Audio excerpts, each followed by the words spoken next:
মুম্বাইত ৰঙালী বিহু 2025 উদযাপন প্ৰতি বছৰৰ দৰে এইবাৰো গগনা আছামিজ পিপল এছ'চিয়েশ্যনৰ উদ্যোগত মুম্বাইৰ মীৰা ৰোড স্থিত গান সম্ৰাজ্ঞী লতা মংগেশকাৰৰ প্ৰেক্ষাগৃহত 19 এপ্ৰিলৰ দিনা আবেলি 5 বজাৰ পৰা নিশা 10 বজালৈ ৰঙালী বিহু 2025 উদযাপন কৰা হয়।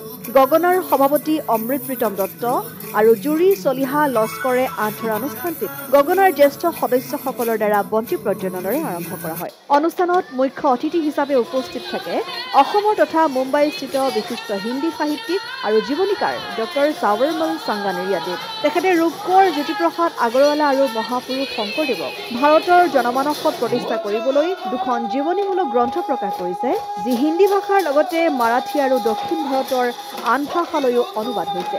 এই কিতাপ দুখন হ'ল জ্যোতি কি আলোক যাত্ৰা আৰু শংকৰদেৱৰ জীৱনৰ ওপৰত আধাৰিত লোহিত কে মানস পুত্ৰ শংকৰদেৱ। ইয়াৰ উপৰি তেখেতে অসম তথা উত্তৰ পূৰ্বাঞ্চল বিষয়ক কেইবাখনো কিতাপ ৰচনা কৰি হিন্দী সাহিত্য সমাজত সমগ্ৰ উত্তৰ পূৰ্বাঞ্চলক এক সুকীয়া পৰিচয় দিবলৈ সক্ষম হৈছে।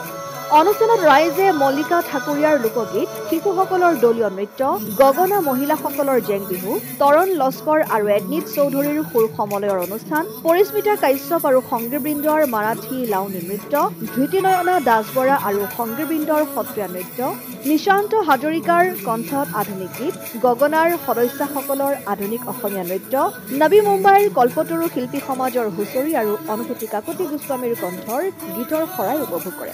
উল্লেখ্য যে সদ্য প্ৰয়াত গগনাৰ প্ৰাক্তন সভাপতি সুজিত বৰাদেৱলৈ এই অনুষ্ঠানত শ্ৰদ্ধাঞ্জলি নিবেদন কৰা হয়। অনুষ্ঠানটিৰ মুখ্য পৃষ্ঠপোষক মুম্বাই স্থিত কোকিলাবেন ধীৰুবাই আম্বানী হস্পিটেল কৰ্তৃপক্ষক কাৰ্যনিৰ্বাহ কমিটিৰ তৰফৰ পৰা ধন্যবাদ জ্ঞাপন কৰা হয়।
মুম্বাইৰ পৰা অনন্য চুতীয়া ৰিপৰ্ট, অসম আদিত্য।